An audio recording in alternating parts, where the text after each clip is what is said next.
ভাইরা আমার, বন্ধুরা আমার, রাসূলুল্লাহ সাল্লাল্লাহু আলাইহি ওয়াসাল্লাম যখন তাওহীদ এবং রিসালাতের দাওয়াত দিচ্ছেন, এক আল্লাহর দাওয়াত দিচ্ছেন, রাসূলুল্লাহ যখন বলতেছেন আমি আল্লাহ তাআলার পক্ষ থেকে প্রেরিত রাসূল, মক্কার কুরাইশরা যখন রাসূলুল্লাহর উপরে একের পর এক তোহমত দেওয়া শুরু করলো, কিন্তু রাসূলুল্লাহকে কোনোভাবেই থামাইতে পারে না। রাতের বেলা সবাই একত্রিত হয়ে আবু তালেবের ঘরে আসছে। রাসূলুল্লাহর আপন চাচা, কি চাচা? আপন চাচা, কিন্তু ইমানদার ছিলেন না। আমি এই কথাটা অনেক জায়গায় বলি যে আবু তালেব ইমান ছিল না, কিন্তু রাসূলুল্লাহকে কখনো কষ্ট দেয় নাই।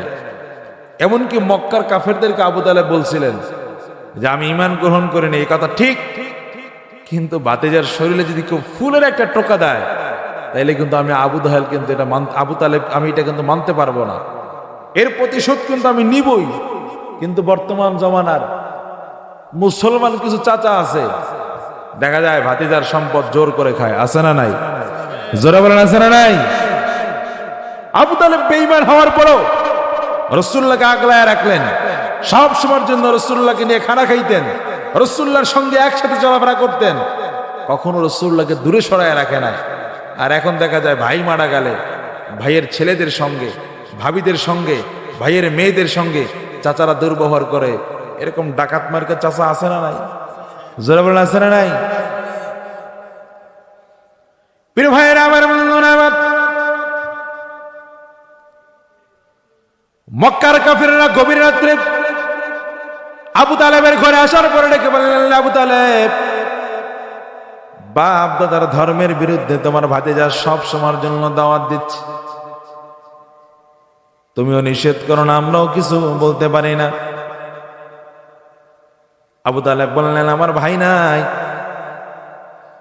ধর্ম আমি গ্রহণ করি না, এই কথা সত্য, কিন্তু তোমরা ধমক দিবা, ভাতিজারে আঘাত করবে, এটা কিন্তু আমরা মানতে পারবো না। আবু জাহেল কয়, তাহলে করবোটা কি? কিছু বলতেও দিবা না, নিজেও কিছু বলবা না, কি করা যায় সেটা আমি জানি না। আবু জাহেল কয়, তাহলে আমার কাছে পরামর্শ আছে, বুদ্ধি আছে। কি বুদ্ধি? বলে ভাতিজা আসলে তারে বলবা টাকা পয়সা, স্বর্ণ, নগদ অর্থ যা চায় সব দিয়ে দেব, কিন্তু এক আল্লাহর দাওয়াত দিতে পারবে না। এতটুকুই? মানে আরো আছে। কি? ক্ষমতা যদি চায় ক্ষমতাও তাকে দিয়ে দেব, মক্কার ক্ষমতার প্রধান বানায় দেব, তারপর এক আল্লাহর দাওয়াত দিতে পারবেন। বলে এতটুকু না, আরো কিছু আছে। বলে যদি সুন্দরী রমণী বিয়ে করতে চায়, সতী সাধ্যী নারী, তাও করায় দেব। ভাতিজা চাইলে একটা গ্রহণ করতে পারবে, চাইলে দুইটা গ্রহণ করতে পারবে, চাইলে তিনটা গ্রহণ করতে পারবে। আবু তালেব মুস্কি মুস্কি হাসে। আবু জাহেল, ভাতিজারা তো আমি চিনি, তুমি যে প্রস্তাব দিছো আমার মনে হয় না এটা গ্রহণ করো। কয় না, তুমি দিয়ে দেখো না, সে যা চাইবে তাই দিবে, তারপর বাপ দাদার ধর্মের বিরুদ্ধে আমরা যেতে পারি? আবু তালেব বললেন, ঠিক আছে, আজকে যাও, ভাতিজা আসুক, ভাতিজার সঙ্গে আলাপ আলোচনা করি, কি জবাব দেয় তোমাদেরকে জানাই যায়। পরের দিনে সারের নামাজের পরে রাসূলুল্লাহ যখন দারুল আরকাম থেকে আবু তালেবের ঘরের মধ্যে প্রবেশ করলেন, আবু তালেব ডেকে বললেন, ভাতিজা, গতকালকে আবু জাহেল আসছিল, এই তিনটা প্রস্তাব দিয়েছে, স্বর্ণ, মুদ্রা, নগদ অর্থ, যা চাইবা তাই পাইবা, ক্ষমতা চাইলে ক্ষমতাও পাইবা, আর সুন্দরী নারী বিয়ে করতে চাইলে তাও পারবা, কিন্তু আবু জাহেল বলছে এক আল্লাহর দাওয়াত তুমি দিতে পারবা না। রাসূলুল্লাহ মুস্কি মুস্কি হাসতেছেন। আবু তালেবকে রাসূলুল্লাহ ডেকে বললেন, চাচা, লাওয়াদাতিশ শামস আলা ইয়ামানি ওয়াল কমার আলা ইয়াসারি, এইটা তো সামান্য, আমার কাছে এর কোনো দাম আমার কাছে নাই, এই ক্ষমতার কোনো দাম নাই, নগদ অর্থের কোনো দাম নাই, সুন্দরী রমণীর কোনো দাম নাই। লাওয়াদাতিশ শামস আলা ইয়ামানি, যদি আল্লাহর আসমানের সূর্য আমার হাতে দিয়ে দেওয়া হয়, ওয়াল কমার আলা ইয়াসারি, চন্দ্র যদি আমার বাম হাতের মধ্যে দিয়ে দেওয়া হয়, যেটা অসম্ভব কখনোই সম্ভব না। এরপরে যদি ডান হাতে সূর্য বাম হাতে চন্দ্র দিয়ে দেওয়া হয়, এরপর আমি মুহাম্মদুর রাসূলুল্লাহ এক মুহূর্তের জন্য আল্লাহর তাওহীদের দাওয়াত দেওয়া বন্ধ করব না। চিৎকার মেরে পড়েন না সুবহানাল্লাহ। রাসূলুল্লাহ যখন এই কথা বললেন, আল্লাহ রাব্বুল আলামিন অত্যন্ত খুশি হয়ে গেলেন। জবাবে এই জবাবের কারণে আল্লাহ পাক ফানজালাল্লাহু সূরাতুল ইখলাস সঙ্গে সঙ্গে আল্লাহ নাযিল করে দিলেন। পড়েন আমার সঙ্গে, কুল হুয়াল্লাহু আহাদ আল্লাহুস সামাদ লাম ইয়ালিদ ওয়া লাম ইউলাদ ওয়া লাম ইয়াকুল লাহু কুফুয়ান আহাদ। জোরে জোরে বলা যাবে আল্লাহু আকবার।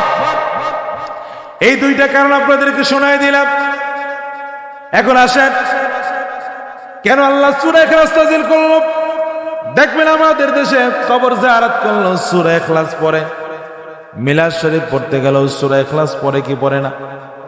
আর রমজানে যখন সূরা তারাবি হয়, আলেমরা তখন সূরা ইখলাস পড়ে কি পড়ে না? যেই জায়গায় যাবেন সেই জায়গায় সূরাতুল ইখলাস। এই জন্য চিন্তা করলাম দুইটা কারণ আপনাকে বললাম, এখন দুইটা ফজিলত বলি। এক নম্বর ফজিলত, রাসূলুল্লাহ সাল্লাল্লাহু আলাইহি ওয়াসাল্লাম বলেন, মান ক্বারা সূরাতুল ইখলাস 10 মাররা। রাসূল আমার বলেন, এই জগতের মধ্যে যে ব্যক্তি প্রত্যেক দৈনিক 10 বার সূরা ইখলাস পড়বে। কয়বার? কথা বুঝেননি রে বা? মাতক্ক কয়বার?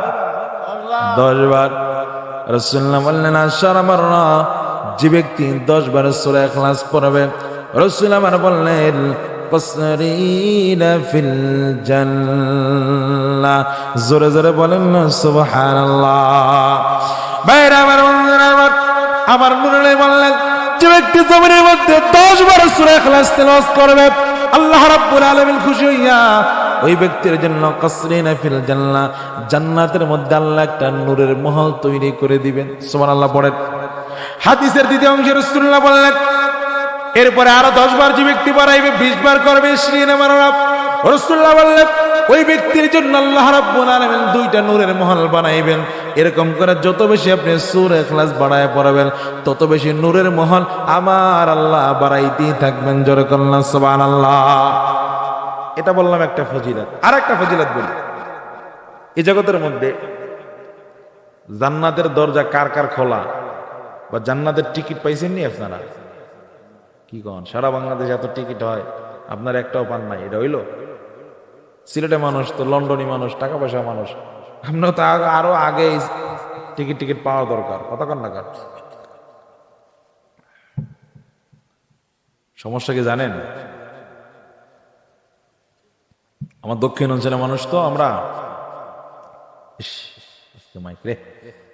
গ্রামের একটা কথা আছে যে মানুষ যদি পাগল হয়ে যায় তাহলে কি দিয়া বাঁধে? চেইন বা রশি দিয়ে বাঁধে। চেইন দিয়ে তো বাঁধে না, বাঁধে রশি দিয়া। কি দিয়া বাঁধে? এখন আপনার সারা বাংলাদেশের রশি পাগল হয়ে গেছে, বুঝেন? মানুষ পাগল হইলে রশি দিয়া বাঁধে, এখন কি পাগল হয়ে গেছে? রশি পাগল হয়ে গেছে। যারা দিন ধর্মের কথা বলবে, কোরআন ও সুন্নাহর কথা বলবে, যারা মানুষকে দিনের পথে রাখবে, এখন দেখা যাচ্ছে তাদের মধ্যে সবচেয়ে বেশি ভণ্ডামি। কথা কর না কেন? এদেশের পুলিশ ঘুষ খাইলে দোষ হয়, প্রশাসন ঘুষ খাইলে দোষ হয়, চেয়ারম্যান সাহেব ঘুষ খাইলে দোষ হয়, কিন্তু একজন দায়িত্বপ্রাপ্ত মানুষ, একটা প্রতিষ্ঠানের প্রধান, একটা প্রতিষ্ঠানের দায়িত্বশীল একজন প্রিন্সিপাল, একটা সভাপতি ক্ষমতা পায়া তার চেয়ার ঘোরাইয়া নিজে জোর কইরে এই চেয়ারে বইলে তখন দোষ হয় না? কতক্ষণ না গায়? তখন দোষ হয় না? ও দোষ খালি ওই জায়গায়, এই জায়গার দোষ নাই। আমাদের চোখ সব জায়গায় সমান রাখতে হবে, মনে করতে হবে এদিন দিন না, সামনে আরো দিন আছে। এই দিনে যদি বিচার নাও হয়, ইয়াউমুল কিয়ামা, ওই দিন বিচার হবেই হবে। কতক্ষণ না কেন? কারণ আওয়ামী লীগ, বিএনপি, জাতীয় পার্টি, জামাত, আল্লাহ কারো একার না, আল্লাহ সবার। আল্লাহ কি? এজন্যই বলি তুমি রহমান, তুমি মেহেরবান। বলেন না, তুমি রহমান মেহে অন্ধ গাগে না শুধু তোমারি গুণগান, বুঝেও বুঝে না তব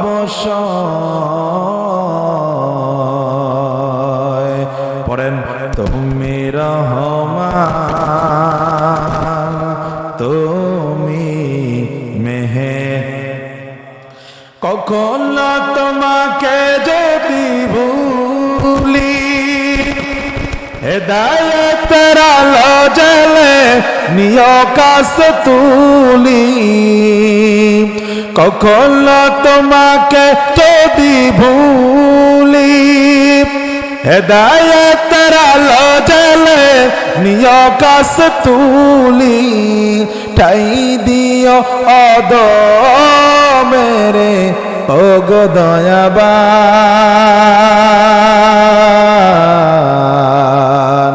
তুমি রহমান, তুমি মেহের। ভাইরা আমার, বন্ধুরা আমার, 2 নম্বর ফজিলাতের কথা বলি। নামাজ পড়েননি? নামাজ পড়েন সপ্তাহে একদিন না দৈনিক 5 ওয়াক্ত? মুসল্লি তো মোটামুটি গতকালকে সবে রাত গেছে, বড় মসজিদ ভর্তি লোক, ঠিক না? আজকে আর খবর নাই।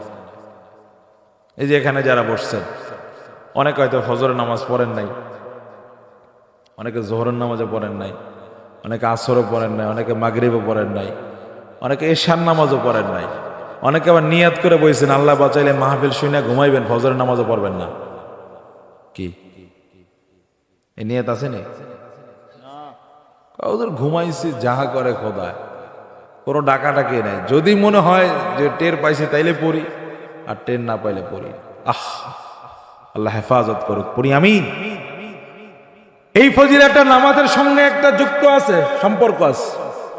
রাসূল আমার বলেন, যে ব্যক্তি প্রত্যেক দৈনিক ফজর, জোহর, আসর, মাগরিব, এশা 5 ওয়াক্ত নামাজ আদায় করবে, এই ফরজ নামাজের পরে সূরা ইখলাস পড়বে। কি পড়বে? জোরে কোন, আরো জোরে কোন। যে ব্যক্তি সূরা ইখলাস পড়বে, সূরা ইখলাস পড়ার কারণে কিয়ামতের দিন আল্লাহ রাব্বুল আলামিন ওই ব্যক্তির জন্য একজন ফেরেশতা আল্লাহ নিযুক্ত করে দিবেন। ওই ফেরেশতা তখন ডাক দিয়ে বলবেন, ইয়া ফুলান উদখুল বিআইয়ি বাবিন তাশা। চিৎকার মেরে পড়েন না সুবহানাল্লাহ। ফেরেশতা ডেকে বলবে, ও আল্লাহর বান্দা, যারা জমিনের মধ্যে সূরা ইখলাস তেলাওয়াত করেছো, উদখুল বিআইয়ি বাবিন তাশা, আমার আল্লাহ রাব্বুল আলামিন জান্নাতের প্রত্যেকটা দরজা তোমার জন্য খুলে রেখেছেন। উদখুল নামের থেকে ব্যবহার করা হয়েছে, তুমি প্রবেশ করো বিআইয়ি বাবিন তাশা, আল্লাহর জান্নাতের যেই দরজা পছন্দ হয় ওই দরজা দিয়ে তুমি আল্লাহর জান্নাতে প্রবেশ করতে পারবা। চিৎকার মেরে পড়েন না সুবহানাল্লাহ। তাই প্রথম 2টা কারণ বললাম, বুঝছেন তো ভাই আমার আলোচনা? নাইলে বলবেন হুজুর আইছিলে ফাটাফাটি ওয়াজ করছে। কি ওয়াজ করছে? ফাটাফাটি ওয়াজ করছে। তো জিজ্ঞাসা, ভাই কি ওয়াজ করছে? ভাই এটা তো মনে নাই। তাহলে কি ফাটাফাটি ওয়াজ করলো? এই জন্য 2টা অন্তত মনে রাখেন যে হুজুর আইছিল, সূরা ইখলাসের 2টা নাজির হওয়ার 2টা কারণ কইছে, আর 2টা ফজিলত কইছে। কিছু তো আগাইলাম, কতক্ষণ লাগা। নাইলে আমরা তাহিরি সাহেবরা চিনেননি, আর মাধবপুর হবিগঞ্জে নির্বাচন করতেছে, বেটা ওই যায়নি ভাই। সত্যি কথা, দেশের অবস্থা কিন্তু। তাহিরি সাহেবরা চিনছেন না? আরে আপনি তারা ভালো পান আর না পান, এই বেটা যদি রাত 3টা বাজে হয়, এই মাঠ 10টা লাগবে, তাও আপনার লোক জায়গা দিতে পারেন না। কতক্ষণ লাগা? ভুল কইছি নি? এই বেটা হুজুর ওই মাধবপুর হবিগঞ্জে দাঁড়াইছে, মোমবাতি কি বাতি, অবস্থা বেশি একটা ভালো না, হইও যাইতে পারে, বুঝছেন নি? হয়ে যাক, আমিও দোয়া করি হয়ে যাক। আপনারা কোন আমিন কোন।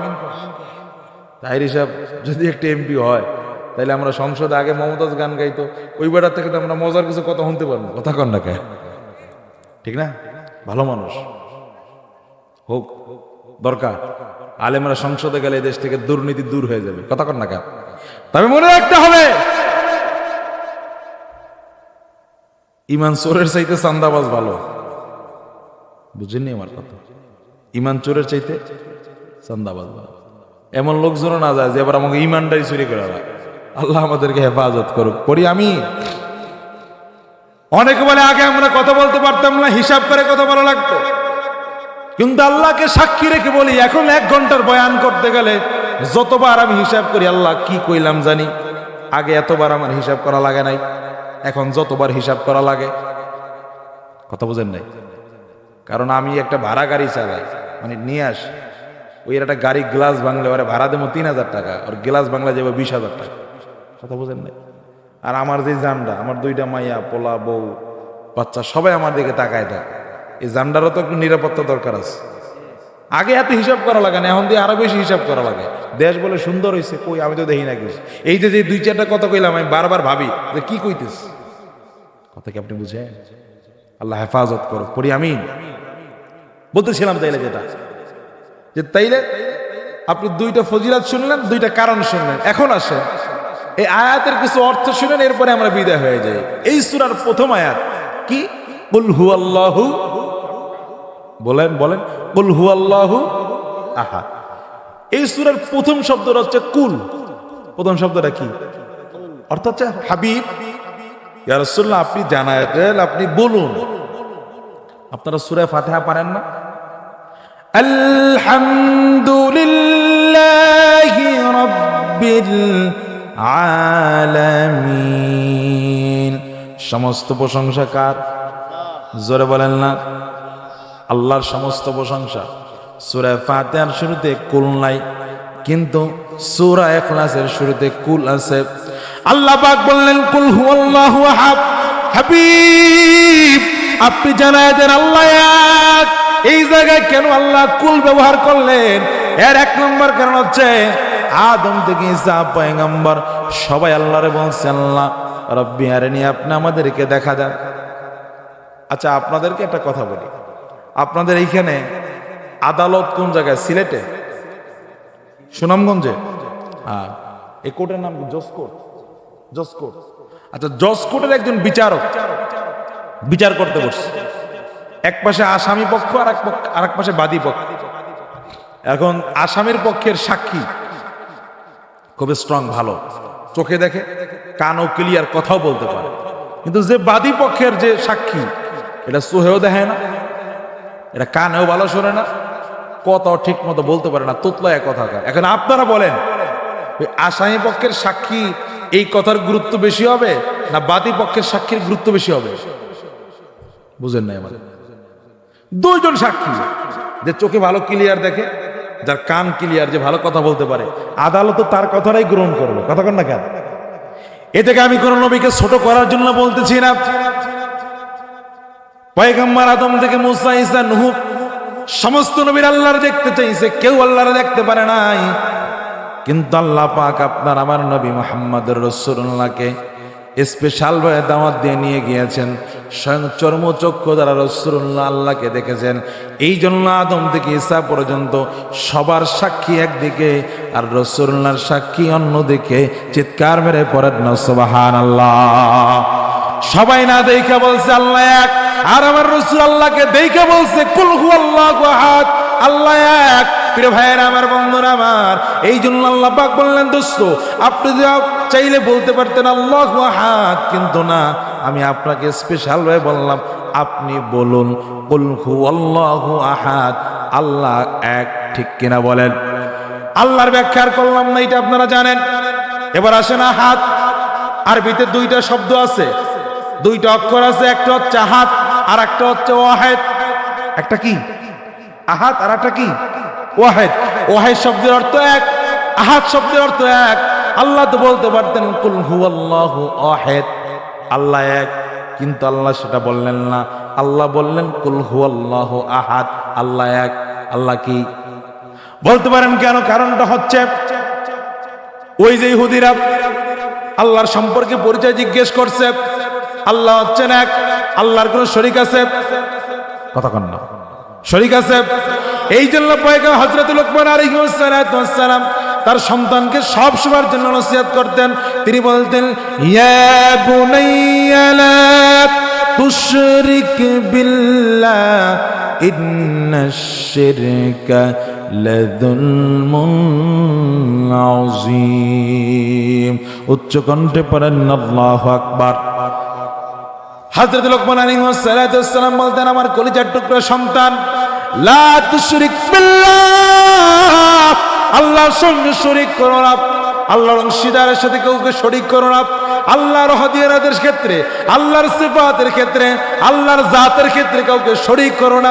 কিন্তু আমার সমাজের মধ্যে অনেকে দেখা যায়, কেউ শাহজালাল রহমাতুল্লাহ আলাইহির মাজারে যায়, কেউ শাহপরান রহমাতুল্লাহ আলাইহির মাজারে যায়, কেউ বিভিন্ন আল্লাহর ওলিদের মাজারে যায়। যায় কি যায় না? জোরে বলেন। যায় মাথাটা ঢুকায়া সেজদায় পড়ে কান্নাকাটি করে, কতক্ষণ ঠিক কিনা? সেজদার জায়গা তো মাজার না বাবা, সেজদার জায়গা মাজার। আর আমরা যারা আহলে সুন্নাত ওয়াল জামাতের আকীদা, আমরা মাজার করব জিয়ারত, মাজারে আমরা সেজদা করি না। মনে রাখতে হবে, যারা মাজারে সেজদা করে তারা আহলে সুন্নাত ওয়াল জামাতের লোক না, ঠিক কিনা বলে? আল্লাহ রাব্বুল আলামিন ভালো করে বুঝেন এই কথাটা। মনে করবেন জীবনে একটা আলোচনা শিখলেন আজকে, ওয়াহিদ আল্লাহ কেন বললেন না? ওয়াহিদ হচ্ছে এক বচন, ওয়াহিদা এর দ্বিতীয় বচন করা যায়, কিন্তু আল্লাহ এক, আল্লাহর দ্বিতীয় আসেনি। কথা কন না প্রিয় ভাইয়েরা আমার, বন্ধুরা আমার, ওয়াহিদ হচ্ছে মুযাক্কার, ওয়াহিদা এর মুয়ান্নাস করা যায়, কিন্তু আল্লাহর কোনো লিঙ্গ নয়, আল্লাহ হচ্ছে এক। কথা কন ঠিক কিনা? ওই ইহুদিরা যখন বেয়াদবি করল, আল্লাহ পাক তার পরিচয় দিতে যাইয়া এমন একটা শব্দ আল্লাহ দিলেন, জানলাম দিলেন আল্লাহ আহাদ, যে আহাদের মুয়ান্নাস হয় না, যে আহাদের তাসনিয়া হয় না, এই জন্য আল্লাহ এর পরিচয় দিলেন। আল্লাহ যেমন এক, তার দ্বিতীয় নাই। আহাদ আল্লাহ এমন একটা শব্দ দিলেন যার কোনো দ্বিতীয় হয় না, যার কোনো মুয়ান্নাস হয় না। চিৎকার মেরে পড়েন না সুবহানাল্লাহ। প্রিয় ভাইয়েরা আমার, বন্ধুরা আমার, অতএব আল্লাহ রাব্বুল আলামিন তিনি, আপনি আমি যা করি সব আল্লাহ জানে কি জানে না? দেখে কি দেখে না? কারণ আল্লাহ পাক হচ্ছে ইন্নাল্লাহা আলিমুম বিযাতিস সুদূর, আল্লাহ পাক আপনার অন্তরের খবর জানে। আপনি ভালো চান না খারাপ চান, ডান চান না বাম চান, সামনে চান না পিছনে চান, সবটুকু জানে কে? জোরে বলেন, আরো জোরে বলেন। কিন্তু ভাইয়েরা আমার, বন্ধুরা আমার, এই যে সূরা ইখলাসের কথা এতক্ষণ বলতেছি, ফজিলাতের কথা বললাম, শানে নজুলের কথা বললাম, যদি জিজ্ঞেস করি এখন কোরআন তেলাওয়াত আমাদের মাঝে আছে কিনা, সবাই বলবেন না। আগের দিনে যখন মসজিদে ফজরের পরে মুয়াজ্জিনের আজান হয়ে যাইত, ফজরের সময় আজানের পরে মুরব্বীরা মসজিদে চলে যাইত, মায়েরা বোনেরা ঘরের মধ্যে ফজরের নামাজের পরে গুনগুন গুনগুনায়া কোরআন তেলাওয়াত করতো না? এখন কিন্তু এই আওয়াজ পাওয়া যায় না। আমি অনেক সময় মজা করে একটা কথা বলি যে মুরব্বী যারা হুজুরে, আমার প্রিন্সিপাল হুজুর এখন বয়স হয়ে গেছে, হুজুরের এখন আশা কি ছেলে মেয়ে বিয়ে শাদী দিয়ে দেবে, ছেলে বিয়ে শাদী করাইলে পোলার বউ থাকবে, একটু নাস্তা পানি বানাইবো, খানা দানা দিব, আল্লাহ বিল্লাহ করবো, এরপর যে কয়দিন আল্লাহ বাঁচা, এইটাই তো, আর কি জীবনে আসা। এখন আমার মুরব্বীরা দেখতেছে যে সে বৃদ্ধ হয়ে গেছে, চলতে পারে না, হাঁটতে পারে না, কথা বলতে পারে না, অসুস্থ। চিন্তা করলো ছেলেটা বিয়ে করায়। এখন ছেলে বিয়ে করাইছে কি জন্য? সুখ শান্তির জন্য। ছেলের বউ ঘরে আসলে একটু খানা দানার ব্যবস্থা হবে, এইটাই তো, আর কি। এখন দেখা যায় মুরব্বী এবং তার স্ত্রী, ওনারা ঘুমতে কোটে সকাল 6টায়, আর ওনার পোলার বউ ঘুমতে কোটে সকাল 10টায়। কথা বোঝেন না? বেটা আল্লাহ আনন্দের কারণে, সুখের কারণে, যে আমি ডায়াবেটিস রোগী, সকালবেলা বউকে রুটি মুটি বানাই দিব। এখন মুরব্বী ঘুমতে ওঠে 6টায়, আর পোলার বউ উঠে কয়টায়? কথা কন না, কয়টায়? লাভ হয়েছে না লস হয়েছে? কথা লাভ হয়েছে না লস হয়েছে? এই জন্যই তো আমি কই, ওরে কাঁদিলে কি যাবে দুঃখ, কাঁদিলে কি যাবে দুঃখ, আর না যাইলা কইরাছি ভুল, এতদিনে টের পাইয়াছি এইসব মহিলাই নষ্টের মূল। কতক্ষণ ঠিক কিনা? আস্তে কোন ঠিক নেড়ে বাড়ি যেতেন না, এনেই ধান লাগবে, ঠান্ডার মধ্যে কষ্ট করবেন, আস্তে কোন ঠিক। আমি কি ভুল কইছি? কপালের গাম্পায় ফেলিয়া খাওয়াইতেছি যাহারে, উঠতে বইতে খাইতে লইতে ধমক মারে আমারে, ঠিক কিনা? কিসের মুফতি আর কিসের মুহাদ্দিস, কিসের লন্ডনী আর কিসের জার্মানি, সব জায়গায় এক জায়গায় ধরা। কথা কন না? মা বোনদেরকে বলি, মা গো, বিনয়ের সঙ্গে আপনাকে বলে যায়, আপনার দোষ বলার জন্য আমি আসি নাই। আপনি যদি মারা যান, আপনার স্বামী যদি বলে হ্যাঁ আমার স্ত্রী ভালো, এটাই ভালো, এটাই আল্লাহ গ্রহণ করবে। আর আপনি মারা যাওয়ার পরে স্ত্রী যদি বলে যান এটা ভালো ছিল না, আর কার সাক্ষী আল্লাহ গ্রহণ করবে? এই জন্য সবার আগে স্বামীর খুশি করার চেষ্টা করেন। নতুন জামা, নতুন পোশাক যা আছে, মেহমান আসলে কেন পরবেন? স্বামীর জন্য সুন্দর পোশাক পরবেন। ঘরের মধ্যে দামি বিছানাটা, আজকে এই যে আমরা ভাইয়ের বাসায় গেলাম, কি সুন্দর পরিপাটি।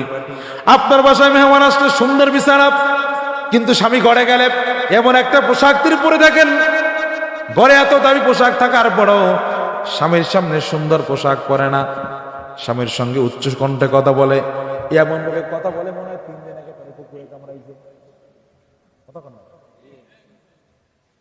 কি এক অবস্থায় আমরা, বলাও যায় না, কওয়া যায় না, সহ যায়। যুগ আমাদের কি জায়গায় নিয়ে আসে। অথচ রাসূলুল্লাহ বলছেন লা তাকুলুন হাদ্দার দাহরা, তোমরা যুগকে গালি দিও না। দাসী কোথায় আমরা? আমরা মসজিদের ইমাম, হুজুরের কাছে জিজ্ঞেস করেন, কত গোপন খবর হুজুরদের কাছে চলে আসে যে হুজুর এই বিপদে আছি, সেই বিপদে আছি। অশান্তি আমাদের ছাড়তেছে না। এই জন্য দোয়া করি আল্লাহ পাক আমাদের প্রত্যেকের পরিবারে শান্তি আল্লাহ দান করুন। কারণ পরিবারে শান্তি না থাকলে ভাই কোনো কিছু ভালো লাগবে না। কথা বুঝেন না? কথাগুলো শুনতে আপনার কাছে খারাপ লাগতে পারে, কিন্তু এটা চরম বাস্তবতা। পুরুষ মানুষ মুখে কিছু বলে না, সহ্য করে, কষ্ট সয়ে নেয়। আমি অনেক সময়ের জন্য বলি, একজন পুরুষ সারাদিন কষ্ট করলে সে ক্লান্ত হয় না, কিন্তু কাজ শেষে যখন ঘরে ফিরে, যে ছেলের কাছ থেকে, মেয়ের কাছ থেকে, স্ত্রীর কাছ থেকে, মায়ের কাছ থেকে যদি ভালো আচরণ না পায়, তাহলে সারাদিন যা ক্লান্ত না লাগছে, এই সামান্য একটু খারাপ আচরণের কারণে এর চাইতে আরো বেশি ক্লান্ত লাগে। কতক্ষণ না কেন? এই জন্য ভাইয়েরা আমার, বন্ধুরা আমার, অনুরোধ থাকবে, আপনারও স্বামী যারা পুরুষ আছেন, স্বামী হয়েছেন, আপনাদের স্ত্রীর সঙ্গে ভালো আচরণ করবেন। কারণ আল্লাহ পাক বলছেন হুন্না লিবাসুল লাকুম ওয়া আনতুম লিবাসুল লাহুন্না। ঠিক আছে না? দুইজনই আপনারা পোশাক। আগের দিনে দেখা যায় তো অনেক মুরব্বীরা আছে, গরুর পাছন চিনেননি? গরু পিঠা, এটা আপনার কি কোন কৃষি কাজ করে গরু পিঠা? এই দেশে কি কয়? লাঠি। আমার দক্ষিণ অঞ্চলে পাঁচন। আপনারা পাছন কন? অনেক পুরুষ আছে কেন নাই পাছন দিয়ে বউ পিটান শুরু করছে। বুঝছেন না বিষয়টা? আমার দাদা গল্প করে কইছে, বউ প্রতিবন্ধী, হাঁটতে পারে না, ল্যাংড়া, এমন মার শুরু করছে, বউ দিছে দৌড়। বুঝছেন না বিষয়টা? এটা কি করা যাবে? কতক্ষণ এটা করা যাবে? রাত্রেবেলা আপনি ঘরে দরজা দাঁড়াইছেন, একটু মিষ্টি ভাষায় ডাক দেন না, যা বলে আপনি ডাকেন, দরজাটা খুলে দাও, ভালো ব্যবহার করেন না, তাহলে সে এমনিতেই দরজা খুলে দিয়ে বলবে একটু ঘুমায় গেছিলাম। আপনি ঘরের সামনে যে চিল্লা পাল্লা শুরু করেন, যা আচরণ করেন, এই আমি সারাদিন কাজ করি, তুমি সারাদিন ঘুমাও, এই করো সেই করো, এই তো কইবই যে তুমি কুত্তার মতো চিল্লাও, কে হে কইবই, এটা এমনি এমনি কয় না। আমাদেরও তো কিছু খাস্তার দোষ আছে। কতক্ষণ না কেন? আমাদের ভালো আচরণ করতে হবে, যে আমরাও ভালো হইতে পারি, তারাও ভালো হবে, দুইজনই আমরা ব্যালেন্স করতে পারবো। কতক্ষণ ঠিক কিনা? প্রিয় ভাইরা আমার, বন্ধুরা আমার, অধিকবার আলোচনা নয়, বুঝানোর জন্য বললাম। বলতেছিলাম যে কথা, তাইলে এখন আর আমাদের মাঝে কোরআন তেলাওয়াত নাই। সকালবেলা কোরআন তেলাওয়াত করে না, শুধু মাঝে মাঝে যদি মাদ্রাসার হাফেজ আলেমদের কিনে বছর একবার ঘরের মধ্যে সবিনা পড়ায়, ওই কোরআন তেলাওয়াত করা হয়। আর রমজান আসলে, শবে বরাত আসলে, শবে কদর আসলে, এছাড়া কোরআন শরীফ আমরা ধরি। কতক্ষণ না ধরি? কিন্তু আল্লাহ রাব্বুল আলামিন এই কোরআনের ব্যাপারে আল্লাহ পাক বলছেন আলিফ লাম মিম যালিকাল কিতাবু লা রাইবা ফীহি হুদাল লিল মুত্তাকিন। উচ্চ কণ্ঠে পড়েন আল্লাহু আকবার। পৃথিবীর মধ্যে 3টা জিনিস আছে, কোন ইবাদত করা লাগে না, খালি তাকাই থাকলেই সওয়াব হয়। আল্লাহু আকবার বলবেন না? এর মধ্যে 1 নম্বর হচ্ছে খানায়ে কাবা। কোন ইবাদত করা লাগে না, তাকায় থাকলেই সওয়াব, খানায়ে কাবা দেখলেই সওয়াব, কোন ইবাদত করা লাগে না। 2 নম্বর হচ্ছে কোরআন কারীম। এই কোরআনের দিকে তাকায় থাকলে সওয়াব হয়। 3 নম্বর হচ্ছে পিতামাতার চেহারা, কোনো ইবাদত করা লাগে না, শুধু চেহারার দিকে তাকায় থাকলে সওয়াব হয়। জোরে জোরে বলেন না সুবহানাল্লাহ। প্রিয় ভাইরা আমার, বন্ধুরা আমার, এরপরে আমরা বলি এই জগতের মধ্যে এই কোরআনের কথা, সমাজের নির্মাণের কথা সবাই আমরা বলে ব্যক্তি জীবন, পারিবারিক জীবন, রাষ্ট্রীয় জীবন, রাজনৈতিক জীবন, আন্তর্জাতিক জীবন, রান্নাঘর থেকে সংসদ পর্যন্ত সব জায়গায় যদি কোরআন থাকতো, তাহলে সমাজের মধ্যে দুর্নীতি থাকতো, চুরি থাকতো, বাটপারি থাকতো, দর্শন থাকতো। যদি কোরআন দিয়া দেশ পরিচালনা হতো, তাইলে এই দেশের মধ্যে কোনো অন্যায় থাকতো না, ঠিক কিনা বলে? কিন্তু এই দিকেও আমাদের আবার সজাগ থাকা লাগবে। কোরআনের কথা তো সবাই কয়, কতক্ষণ না কয়? সবাই কয় না? অনেকে আছে কোরআনের কথা কয় ক্ষমতায় যাওয়ার জন্য, কিছু পালন করুক আর না করুক, কথা বুঝেন নাই। কয় নাম রাখছে বাদশা মিয়া, করে কি? হে বেটা দিয়ে অটো চালায়, কতক্ষণ না? নাম রাখছে সুন্দর আলী, দিনের বেলা চেহারা চেনা যায় না, আমার চাইতো কালা, লাভ হইব? তাইলে কাজের সাথে কথার সাথে কাজের মিল থাকা লাগবে কি লাগবে না? যদি আমরা বলি কোরআন দিয়ে সমাজ গড়ব, তাইলে কোরআনের আইন বাংলার জমিনে বাস্তবায়ন করার চেষ্টা আমরা সবাই করব। এই জন্যই বলি আসুক না যত বাধা, যত জ্বর সাইক্লোন, রাসূলের পথে মোরা চলবই, এ জীবন বাজে রেখে দিনের নিশান মোরা বাংলার আকাশে উড়াবই, ঠিক না? প্রিয় ভাইরা আমার, বন্ধুরা আমার, আলোচনা একেবারেই শেষ পর্যায়ে। কোন দিক দিয়ে শুরু করি আর কোন দিক দিয়ে শেষ করি? আল্লাহ রাব্বুল আলামিন বললেন সূরা ইখলাসের 2য় আয়াত, আল্লাহুস সামাদ লাম ইয়ালিদ ওয়া লাম ইউলাদ ওয়া লাম ইয়াকুল লাহু কুফুয়ান আহাদ। চিৎকার মেরে পড়েন আল্লাহু আকবার। আল্লাহ পাক বললেন আল্লাহুস সামাদ, আল্লাহ মুখবেক্ষী, আল্লাহ বেনিয়াস। সবাই আমরা আল্লাহর মুখবেক্ষী, সবাই আমরা আল্লাহর দিকে তাকাই থাকি, কিন্তু আল্লাহর আপনার আমার দরকার নাই। দরকার আছে নাকি? কতক্ষণ না কেন? আল্লাহ পাক নিজে বলছেন ইন্নাল্লাহা আলা কুল্লি শাইইন কাদির। জোরে বলেন আল্লাহু আকবার। আপনাকে মনে কিসসা কইলে ভালো লাগতো নাকি? ঘটনা কইলে ভালো লাগতো? তাহলে কই মনে একটা মনে হইতেছে কিসসা কইলে মনে ভালো হইতো। প্রিয় ভাইরা আমার, বন্ধুরা আমার, তাহলে আয়াতের বললাম আমরা 2য় আয়াত, আল্লাহ পাক বললেন লাম ইয়ালিদ ওয়া লাম ইউলাদ। আল্লাহ কাউকে জন্ম দেয় নাই, আল্লাহ কাউকে জন্ম কতক্ষণ না দিছে? আল্লাহ পাক তখনও ছিল, আল্লাহ এখনো আছে, আল্লাহ সামনেও থাকবে, কারণ আল্লাহ পাক নিজে বলছেন আল্লাহু লা ইলাহা ইল্লা হুয়াল হাইয়ুল কাইয়্যুম লা তা'খুযুহু সিনাতুন ওয়া লা নাওম। জোরে বলা যাবে কি আল্লাহু আকবার? এই কথাটা আসছে, এই জায়গাটা ঘটনা বলি, কোরআন হাদিস থেকে ঘটনা বলি, না বানায় বলি। আমাদের দেশে অযথ বানায় না ঘটনা আছে না নাই? এক বক্তা ওয়াজ করতেছে, বড় পীরের কাছে এক লোক আসছে, এক মহিলা এসে বিচার দিছে। কি বিচার? বড় পীর, আমার তো এর আগে 8টা মাইয়া, তারপর এখন যেটা পেটে আছে আমার স্বামী কইছে যদি এটা মেয়ে হয় তাহলে আমার তালাক দিয়ে দিব, কি করতে পারে? বড় পীর এক ধমক দিছে, আর একটা ধমক দিছে। আল্লাহ সঙ্গে সঙ্গে বলে ওহী নাজিল করছে, বড় পীর আর ধমক দিয়েন না। প্রথম ধমকে ওই মহিলার 8টা মাইয়া পোলা হয়ে গেছে, দ্বিতীয় ধমকে ওই মহিলার পেটের মাইয়াটাও পোলা হয়ে গেছে। এখন আপনি যদি আর একটা ধমক দেন তাহলে পুরা বাগদাদের মাইয়া যা আছে সব বেটা হয়ে যাবে।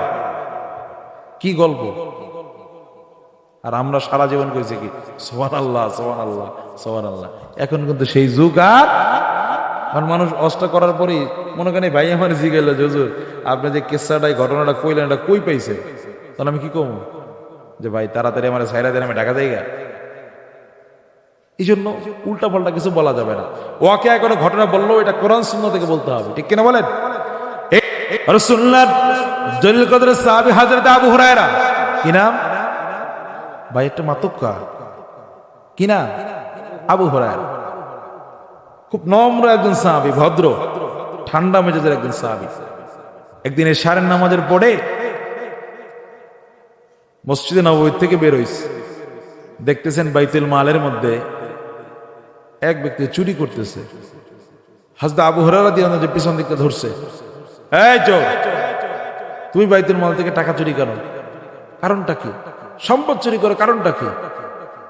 চোর আবু হুরায়রা দেখে একদম কান্নাকাটি শুরু করছে, বলছে, ভাই আমি খুব গরিব মানুষ, না খায় আছি, আমারে ছাইরা দেয়। নরম মানুষ তো, দিল নরম, ছাইরা দিছে, যা তোরে ছাইরা দিলাম। ফজরের নামাজে যখন আযান হয়েছে তখন গেট দিয়ে ঢুকছে, রাসূলুল্লাহ ডেকে বললেন, আবু হুরায়রা, গতকালের রাতের চোর কোথায়? হযরত আবু হুরায়রা অবাক হয়ে গেলেন, আমি যে চোর ধরলাম এইটা তো রাসূলুল্লাহ জানে না। কে রাসূলুল্লাহকে বলল? রাসূলুল্লাহ কাছে এসে একবার বললেন, হুজুর, গতকালকের চোরটা আমার কাছে কাকুতি মিনতি করে বলতেছে আমি গরিব মানুষ, অসহায়, আমার ছেড়ে দেন। ছেড়ে দিছে। রাসূলুল্লাহ বললেন, আবু হুরায়রা, এই চোরটা মিথ্যা কথা বলছে, আবার এই চোর আজকে রাতেও চুরি করার জন্য আসবে। সুবহানাল্লাহ পড়ে। আবার একই ঘটনা, আবার আজকেও ধরছে। ধরার পরে ওই আজকে একই কথা, আজকেও ছেড়ে দিয়েছে। আবার সকালবেলা হুজুর জিজ্ঞেস করছেন, একই কথা। হুজুর বললেন, চোর মিথ্যা কথা বলছে, এই চোর আজকেও চুরি করতে আসবে। সুবহানাল্লাহ পড়বেন না? আর আপনি আমি কোন, আমি ওজা রসুলতা, নাউজুবিল্লাহ পড়বেন না? আর রাসূলুল্লাহ বলছেন, আইয়ুকুম মিসলি, কে আমার মতো? রাসূলুল্লাহর মতো কেউ স্রষ্টার সঙ্গে সৃষ্টির কোনো তুলনা চলে না।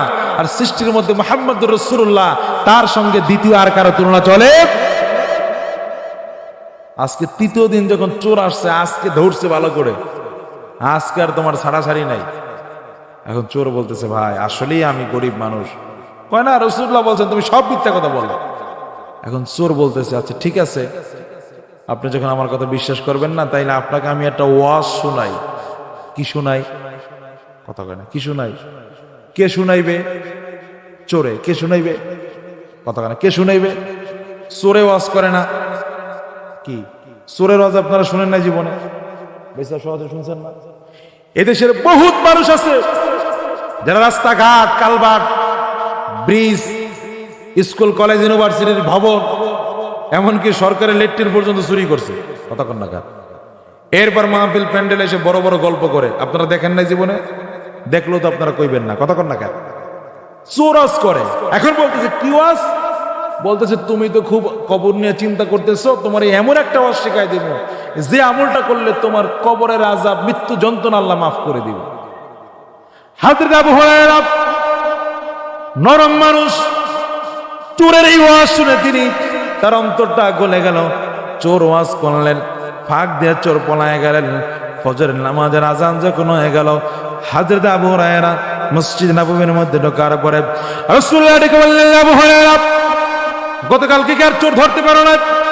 হযরত আবু হুরায়রা বললেন, ইয়া রাসূলুল্লাহ, ইয়া হাবিবাল্লাহ, গতকালকে আমি চোরটা ধরেছিলাম। আগের দিন সে ভুল স্বীকার করেছে, কিন্তু আজকে আমাকে সে ওয়াজ শোনাইতেছিল। তার ওয়াজ শুনে আমার অন্তরটা গলে গিয়েছে। কোন সময় চোর পালায় গেছে আমি টের পাই নাই। রাসূলুল্লাহ বললেন, কি ওয়াজ শোনাইছে? আবু হুরায়রা বললেন, ইয়া রাসূলুল্লাহ, ইয়া হাবিবাল্লাহ, আজকে আমাকে চোর ওয়াজ শোনাই গেছে। কোন মানুষ যদি নামাজের পরে এই আল্লাহু লা ইলাহা ইল্লাহু, এই আয়াতুল কুরসি যদি কোনো মানুষ পড়ে, আল্লাহ রাব্বুল আলামিন তার মৃত্যু যন্ত্রণা একেবারে মাফ করে দিবেন। রাসূলুল্লাহ বললেন, আবু হুরায়রা, চোর এতদিন মিথ্যা কথা বলছে, কিন্তু আজকে যা বলছে সব সত্য বলছে। কোন মানুষ যদি আয়াতুল কুরসির আমল করে, ওই ব্যক্তির জন্য আল্লাহ রাব্বুল আলামিন মৃত্যু যন্ত্রণা মাফ করে দিবেন। জোরে জোরে বলেন না সুবহানাল্লাহ। মরা লাগবে না? কথা কন না কেন? মরা লাগবে না? আমরা যে মারা যাবো এই চিন্তা আমাদের মধ্যে আছে নাকি? আমরা তো একজন চিন্তা যারা 1000 বছর বাঁচে থাকবো। আমার এক মসজিদের মুসল্লি, বয়সে বুঝি 100 বছরের বেশি, হাঁটতে পারে না, চলতে পারে না, সব প্যারালাইসিস, কোন রকম একটু একটু কথা বলতেছে। আমি গেছি কালেমা পড়াইতে, সে আমারে বলতেছে, হুজুর আমার ছেলেরে বলেন জায়গা জমি বিক্রি করে আমার বিদেশ পাঠাই দিত, বিদেশে চিকিৎসা করাইছে। বুঝেননি আমার? হ্যাঁ, কিছু চলতেছে না, সামান্য কথা বলতে পারে, অল্প অল্প কথা বলে। বলতেছে আমার ছেলেরা বলেন জায়গা জমি বিক্রি করে বিদেশ পাঠাইছে, তাহলে তার এই দুনিয়া বাঁচার আরো অনেকদিন শখ। কতক্ষণ? আরো অনেকদিন শখ। এই জন্য আমি বলি মনের তুই বেভুলা, একদিন হবি বিয়ের দুলা, নাকে কানে দিবে তুলা, জেনেও জানো না। ঠিক না? মনের তুই বেভুলা, একদিন হবি বিয়ের দুলা, নাকে কানে দিবে তুলা, জেনেও জানো না। দিল না মায়ে কাঁদবে ফাটাইয়া গেল, কেমনে বাবা ছেড়ে গেল, যতই কাদা কাদ করে মন থাকা যাবে না। বললেন মনের তুই বেভুলা, একদিন হবি বিয়ের দুলা, নাকে কানে দিবে তুলা, জেনেও জানো না। সবাই বাঁচতে চায়। এখন যারা উপস্থিত যদি বলে জান্নাতে যাইবেন কে কে, সবাই হাত জাগাইবেন। যদি বলে আজকে মারা যাওয়ার জন্য প্রস্তুতি গ্রহণ করছেন কে কে, বলবো যে একজনও না। কতক্ষণ না কেন? এই যে আমরা গাড়িতে চলি, সারা রাত ঘুম নাই, 2-2.5 ঘন্টা চিল্লা পাল্লা, যে 2টা মাহফিল হয় তাহলে 4 ঘন্টা বা 3 ঘন্টা চিল্লা পাল্লা, ড্রাইভার গাড়ি খাদায় ফালাই দিবে কিনা, অ্যাক্সিডেন্ট করবে কিনা, এই ভয়তে আমরা নিজেরাও ঘুমাই না। কতক্ষণ যায় আর ড্রাইভারকে কিরে ঠিক আছিস নি, চা খা, পান খা, কথা বুঝেননি। নিজেরাই ড্রাইভারকে বলে। অনেক ড্রাইভার একটু তামাক খাওয়ার অভ্যাস আছে, বিড়ি সিগারেট খায়, আলেম মানুষ হয়েও বিপদ, কিন্তু ওই যে নিজের ভয় কোন জায়গায় গাড়ি লাগাই দেবে। ওই কয় হুজুর আমার যদি একটা বিড়ি খাওয়াইতে দেন, খাইতে দেন, তাহলে কিন্তু আমি ভালো চালাইতে পারবো। কারণ আমি গাড়ির মধ্যে বইতে এবার টেয়া দিই যাতে বিড়ি খেয়ে যায়। কথা কি বুঝেন নাই? আমার টাকা দিয়ে আমার ড্রাইভার বিড়ি খায়। কথা কি আপনি বুঝছেন? এটা বাস্তবতা। এটা কি আরো বাস্তবতা আপনারে বলি আমি। কয়েকদিন আগে আমরা চট্টগ্রাম ওই সিমেন্ট ক্রসিং সিটি গেটের এই পাশে মাহফিল করে ফিরতেছি, এমন এক মানে বেখাপ্পা ড্রাইভার বাচ্চা বলতেছে হুজুর আমি গাড়ির মধ্যে গান না শুনলে আমার ঘুমে ধরে। এখন চিন্তা করেন আমি বক্তা, একটু আগে আমি ওয়াজ করে আইছি, হ্যাঁ আমার কি কয়, আমি কই ভাই তো এটা গজল, সে কয় না কামাইবো না, আমার গানই শোনা লাগবে। লাস্টে কোনো দিশা মেশে না পায়, ভাই তাহলে তো তাহির হিসেবে জিকির কর, এর লাগে তালে তালে থাক, তাও কোনোভাবে কাজ হইতেছে না। তাহলে যাই হোক কিছু গান এবারটা শুনছে, লগে আমিও একটু শুনছি। বাস্তবতা কত কঠিন বুঝেন আপনি? যারা লং জার্নি করেন দেখেন বাসের মধ্যে সারা রাত গাড়ি চলতেছে, আর ওর মধ্যে গানও, আপনারা কোরআন তেলাওয়াত ছেড়ে দেন, শুনবেন। হ্যাঁ, গ্রিন লাইন পরিবহন গুলো যে ড্রাইভার গুলো আছে ওরা কোরআন তেলাওয়াত শোনে, বিশেষ করে লোকাল শ্যামলী পরিবহন আমি জীবনে শুনি না কোরআন তেলাওয়াত, ওরা শুধু গানই শোনে, বললেও শোনে। এই যে একটা বাস্তবতা, আমি বক্তা নিজেও বাঁচার জন্য ড্রাইভারকে বলতেছি পান খা, তোর চা লাগলে চা নে, বিড়ি লাগলে টাকা নে, বিড়ি খা। কতক্ষণ না কেন? কতক্ষণ ঠিক কিনা? তাহলে আমরা কেউ মরতে চাই, কিন্তু আল্লাহ পাক বললেন ইদা জাআজালুহুম লা ইস্তাখিরুনা সাআতাও ওয়া লা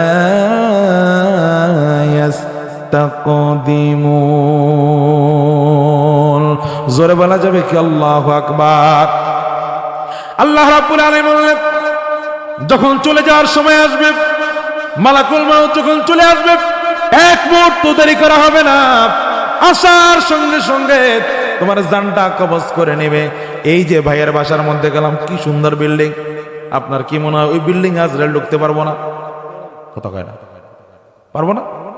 আপনার ভাঙা ঘর ওই জায়গা আল্লাহ আজরাইল মনে হয় পাঠাইতে পারবো না।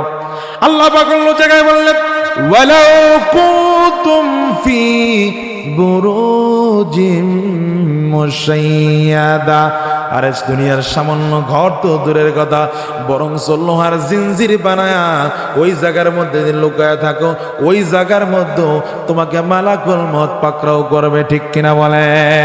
ডালে ভাই পিছনে যারা বসছে অনেকের হয়তো অর্থ আছে, ক্ষমতা আছে, ভাবছেন এই দুনিয়া না, যা বলছে আপনি আমি করতে পারি, বলতে পারি, কিন্তু মনে রাখবেন আল্লাহ পাক বলছেন ইন্না বাতশা রাব্বিকা লাশাদীদ ইন্নাহু হুয়া ইউবদিউ ওয়া ইউঈদ।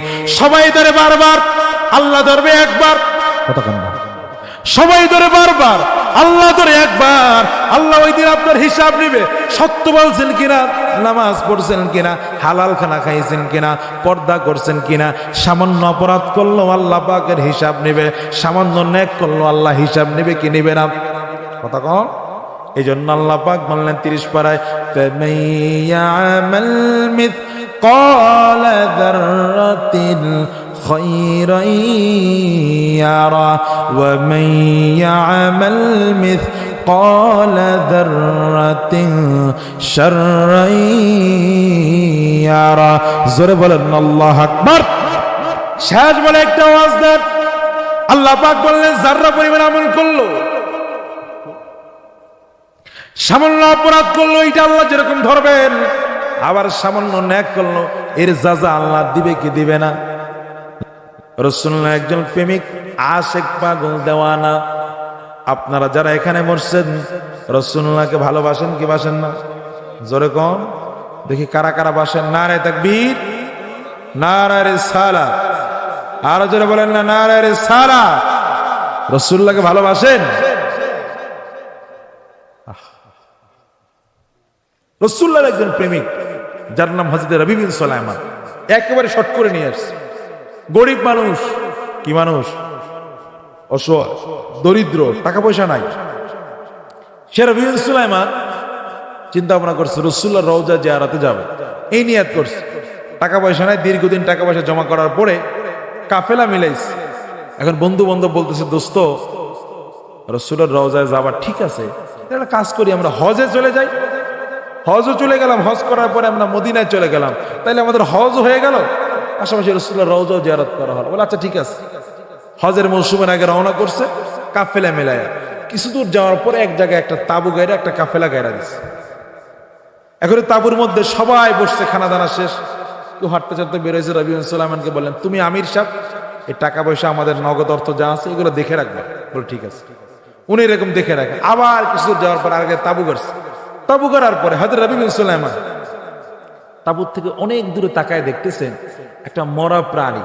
হাদিসের অংশ আসছে সেটা মহিষ হতে পারে কিংবা গরু কিংবা উট, পড়ে আছে মরা। একজন মহিলা, পর্দা, হিজাব পরা, সুন্দর বোরকা পরা, ধারালো একটা ছুরি নিয়ে মরা প্রাণী গোস্ত আস্তে আস্তে করে কাটতেছে।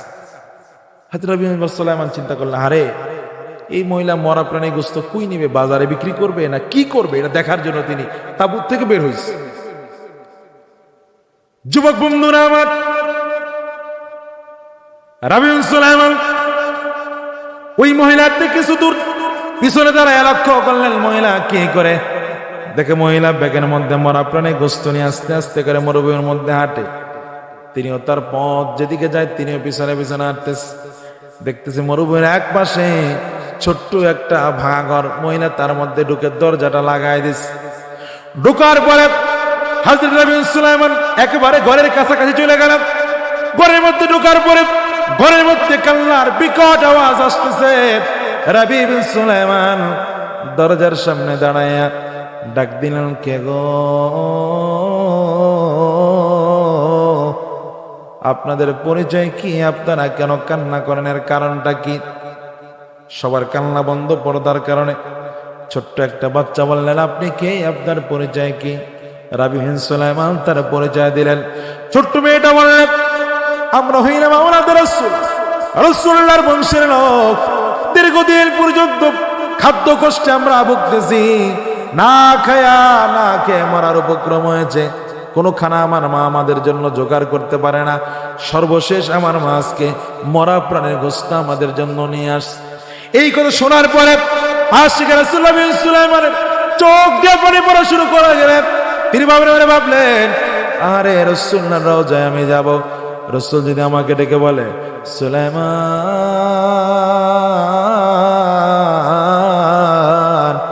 এত দূর থেকে আমার রওজায় আসলা আমাকে সালাম দেওয়ার জন্য, কিন্তু আমার আওলাদে রাসূলুল্লাহ না খেয়ে আছে, মরা প্রাণের গোশত খাইতেছে, তাদের জন্য তুমি কি করলাম?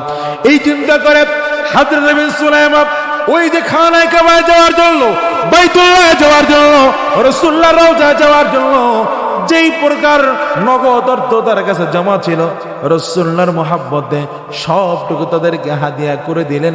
জোরে বলেন না সুবহানাল্লাহ।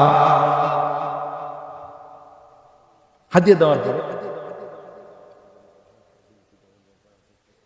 রবি বিন সুলাইমান রাসূলুল্লাহর মুহাব্বতে হাদিয়া করে দিলেন। আপনাদের মধ্যে যাইতে মন চায় না? কথা কর না, চান চান, এই জন্য আমি বলি কে যাও বাইল নবীর কাছে, পাগলের আর জি আছে, সালাম দিও নবীজির কাছে। নবী গো এই গরিবের কি বা করার আছে, মৌলা গো এই গরিবের কি বা করার আছে। টাকা পয়সা নাই আমার মক্কা মদিনা যাওয়ার, ভালোবাসতে থাকবো আমি জীবন যত দিন আমার। ও গো আল্লাহ পরওয়ার, দেখায় নবীর দিদার, না যাওয়ার ব্যথা যাবে ঘোচে। নবী গো এই গরিবের কি বা করার আছে, মৌলা গো এই গরিবের কি বা করার আছে। আল্লাহ আপনাকে আমাকে সবাইকে মদিনা যাওয়ার তৌফিক দান করুক পড়ি আমি। এই যে একটা লম্বা সময় হয়ে গেল, মহিলার কাছে গেলেন, সেই ঘরের মধ্যে গেলেন, হাদিয়া দিলেন, ওখান থেকে ফিরে এসে দেখলেন সঙ্গী সাথীরা তার জন্য অপেক্ষা করে নাই, পথ রওনা করে চলে গেছে। ভাবছে এইটা যে তিনি মনে হয় সামনের দিকে আগায় গেছে, সামনে গেলেই পাবে। যাইতে যাইতে যাইতে ওনারা তো মক্কাতুল মুকাররমার উদ্দেশ্যে পথ দিচ্ছেন, মদিনাতুল মুনাওয়ারা চলে গেছেন, কিন্তু তার কাছে তার নগদ অর্থ নাই। তিনি চিন্তা ভাবনা করলেন তাহলে আমি যে কাজকর্ম পারি এগুলো করি।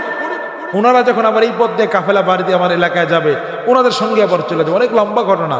ওনারা ওইখান থেকে হজ শেষ করে মদিনায় রাসূলুল্লাহর রওজা জিয়ারতের পরে এই পথ দিয়ে আবার যখন যাচ্ছে, রাবী বিন সুলাইমানের সঙ্গে যখন সাক্ষাৎ হয়েছে, একটা যুবক দৌড় দিয়ে যায়, রাবী বিন সুলাইমানকে গলা ধরে একবার আঞ্জা করে জড়ায় ধরছে, বলতেছে ভাইজান একসাথে খানায় কাবায় গেলাম। সুবহানাল্লাহ কইবেন না? কই গেছে? ভাইজান বাইতুল্লাহ জিয়ারত করলাম, বাইতুল্লাহর এক পাশে বসে আমার কাছে আপনি ব্যাগটা দিয়েছিলেন, নেন আপনার ব্যাগ আপনি নেন। আপনার আর খুঁজে পাইলাম না, কোথায় আপনি ছিলেন, কার সাথে আপনি চলে আসছেন, নেন আপনি ব্যাগ নেন। রাবী বিন সুলাইমান অবাক হয়ে গেলেন। সব ঘটনা রাবী বিন সুলাইমান খুলে বললেন, ভাইরা আমি হজ করতে যাই নাই, কিন্তু কেউ বিশ্বাস করে না। সবাই বলতেছে না রাবী বিন সুলাইমান আপনি আমাদের সঙ্গে হজ করেছেন, রাসূলুল্লাহর রওজায় আমাদের সঙ্গে আপনি দাঁড়ায়া সালাম দিয়েছেন। চিৎকার মেরে বলা যাবে কি সুবহানাল্লাহ? অবাক হয়ে গেল সবাই, কারো কথার সাথে কোনো মিল নাই। রাত যখন গভীর হয়ে গেল, হযরত রাবী বিন সুলাইমান ঘুমিয়ে গেলেন। স্বপ্নের মধ্যে আমার রাসূলুল্লাহর দিদার নসিব হয়ে গেল। সুবহানাল্লাহ, আরো জোরে করলেন সুবহানাল্লাহ। এই জন্য বলেন নবী তুমি আমার হয়ে যাও, রাসূল তুমি আমার হয়ে যাও, আমি তোমার তুমি আমার, আমি তোমার তুমি আমার, একবার কথা দাও নবী তুমি আমার হয়ে যাও। বলেন রাসূল তুমি আমার হয়ে, তোমায় ভালোবাসি হৃদয়ের টানে, মন বসে না কোনো কাজে তোমায় বিহনে। ইয়া রাসূলুল্লাহ পড়ে সপ্তাহের মধ্যে রাসূলের দেখা হওয়ার পরে রাবী বিন সুলাইমান বললেন, ইয়া রাসূলুল্লাহ আমি তো মক্কায় গেলাম না, মদিনায় গেলাম না, কিন্তু হাজিরা কি বলে? রাসূল আমার বললেন, রাবী বিন সুলাইমান মক্কা মদিনায় যাও না এই কথা সত্য, কিন্তু ব্যাগটা খুলে দেখছো নি? বলে না ইয়া রাসূলুল্লাহ খুলে দেখি নাই। স্বপ্নের মধ্যে আমার রাসূলুল্লাহ বললেন ব্যাগটা খুলে দেখ। ব্যাগ খুলে রাবী বিন সুলাইমান তাকায় দেখলেন ব্যাগের মধ্যে ওই যে ব্যাগটা তাকে দেওয়া হয়েছে, ওই ব্যাগের মধ্যে স্বর্ণ মুদ্রা দেখা যায়। গুনে গুনে দেখলেন তিনি যেই পরিমাণ রৌপ্য মুদ্রা নগদ অর্থ তিনি হাদিয়া করেছেন, ওই পরিমাণ স্বর্ণ মুদ্রা তাকে আল্লাহ রাব্বুল আলামিন হাদিয়া দিয়েছেন। সুবহানাল্লাহ। রাবী বিন সুলাইমান বললেন, ইয়া রাসূলুল্লাহ ইয়া হাবিবাল্লাহ আমি তো মক্কায় গেলাম না, মদিনায় গেলাম না, ব্যাগ তো আমার না।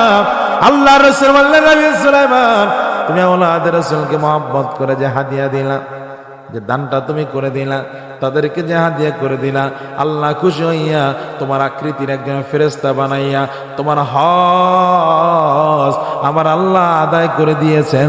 চিৎকার মেরে পড়েন না সুবহানাল্লাহ। এই জন্য মাইকের আওয়াজ যতদূর যাচ্ছে, মাহফিল প্যান্ডেলে আপনারা যারা বসছেন, স্টেজের মধ্যে আমার যারা সম্মানিত অতিথি আছেন, সবার কাছে বলবো ভালো করে মনে রাখবেন, কোরআনের খেদমত যারা করে, আলেম ওলামাকে যারা ভালোবাসে, আলেম ওলামার খেদমত যারা করে, প্রিয় ভাইরা আমার, বন্ধুরা আমার, রাসূলুল্লাহর আশিকদেরকে যারা ভালোবাসে, আলেমদেরকে যারা ভালোবাসে, এদের দুনিয়াও লাভ, আখিরাতেও লাভ, কবরও লাভ, হাসরও লাভ, মিজানও লাভ, পুলসিরাতেও লাভ। কথা কোন ঠিক কিনা? এখন মানুষকে দানের কথা বললেই মানুষ ভয় পায়, লাভদারে কিসের দান? অথচ হযরত বেলাল হুজুর তার গায়ে সামান্য চাদর, কাপড় চোপড় তেমন দামি না, একেবারে ভাই 2-3টা চাদর। রাসূলুল্লাহ একদিন বেলালকে হাতটা চাপ দিয়ে কয়, ইয়া বেলাল আনফিক, ও বেলাল দান করো। হযরত বেলাল বলে, ইয়া রাসূলুল্লাহ আপনি কি বলেন, আমি তো গরিব হত দরিদ্র মানুষ। রাসূল বললেন, তারপরেও তুমি মাঝে মাঝে দান করো। আর এখন দানের কথা কইলে আমরা ভয় পাই, আরে সম্পদ কমে যাইব, কি হইব? কথা বলে কি হইব? সম্পদ কমে যাবে। আপনি যে পানিটা পান করেন, এটা পানিটা পান করার পরে আবার 2-4 ঘন্টা পর এই পানিটা পাস হয়ে যায় না? হয়নি? মনে করেন একদিন পানিটা পাস হইতেছে না, 24 ঘন্টা পার হয়ে গেছে, আপনার অবস্থা কি হবে? যদি 2 দিন যায়, আপনি তো পুরো চিৎকার করে দেশ গরম করে বলাবেন আমি মরে গেলাম রে। তারপর কি করবে? হসপিটালে নিয়ে আপনার এই পানি বের করবে। শুদ্ধ ভাষায় কইলাম, জানেননি পানি বের করতে কয় টাকা লাগবে? 2 টাকার পানি খাইবেন, বের করতে 2 লাখ টাকা লাগবে।